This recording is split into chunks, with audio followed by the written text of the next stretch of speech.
From galaxies and stars, down to atoms and subatomic particles, the very structure of our universe is determined by these numbers. These are the fundamental constants and quantities of the universe. Scientists have come to the shocking realization that each of these numbers has been carefully dialed to an astonishingly precise value, a value that falls within an exceedingly narrow, life-permitting range. If any one of these numbers were altered by even a hair's breadth, no physical, interactive life of any kind could exist anywhere. There'd be no stars, no life, no planets, no chemistry. Consider gravity, for example.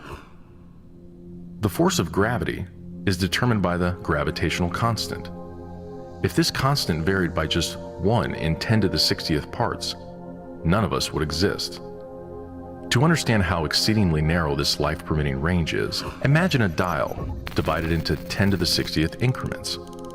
To get a handle on how many tiny points on the dial this is, compare it to the number of cells in your body, or the number of seconds that have ticked by since time began. If the gravitational constant had been out of tune by just one of these infinitesimally small increments, the universe would either have expanded and thinned out so rapidly that no stars could form and life couldn't exist, or it would have collapsed back on itself with the same result: no stars, no planets, and no life. Or consider the expansion rate of the universe. This is driven by the cosmological constant. A change in its value by a mere 1 part in 10 to the 120th parts would cause the universe to expand too rapidly or too slowly. In either case, the universe would, again, be life-prohibiting.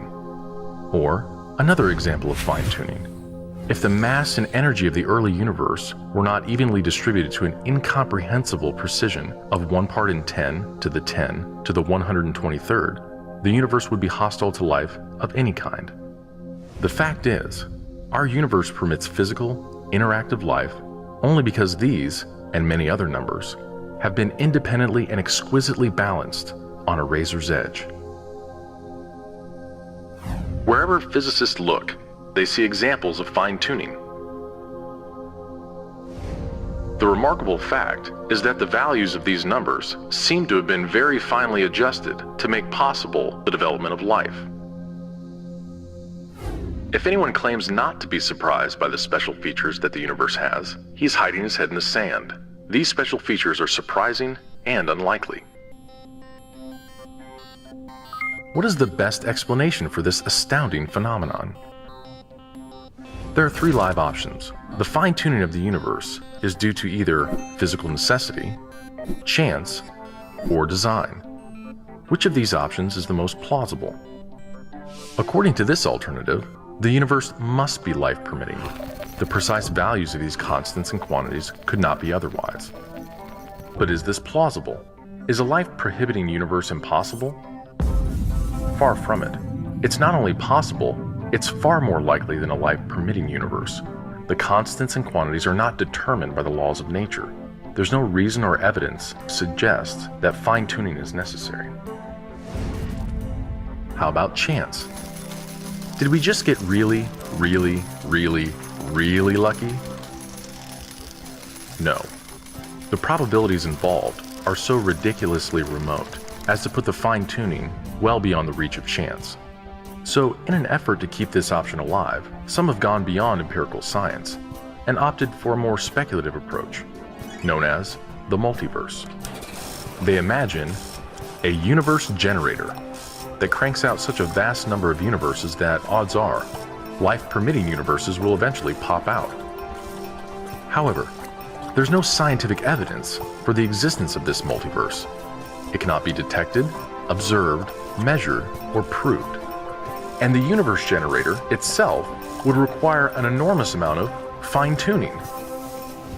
Furthermore, small patches of order are far more probable than big ones. So the most probable, observable universe would be a small one, inhabited by a single, simple observer.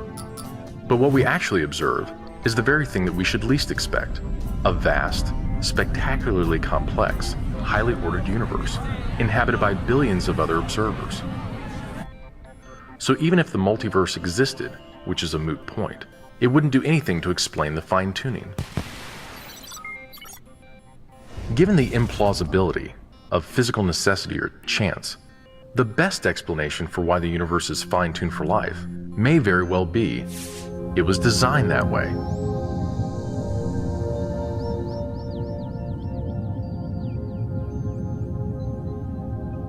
A common-sense interpretation of the facts suggests that a super-intellect monkeyed with physics, and that there are no blind forces worth speaking about in nature.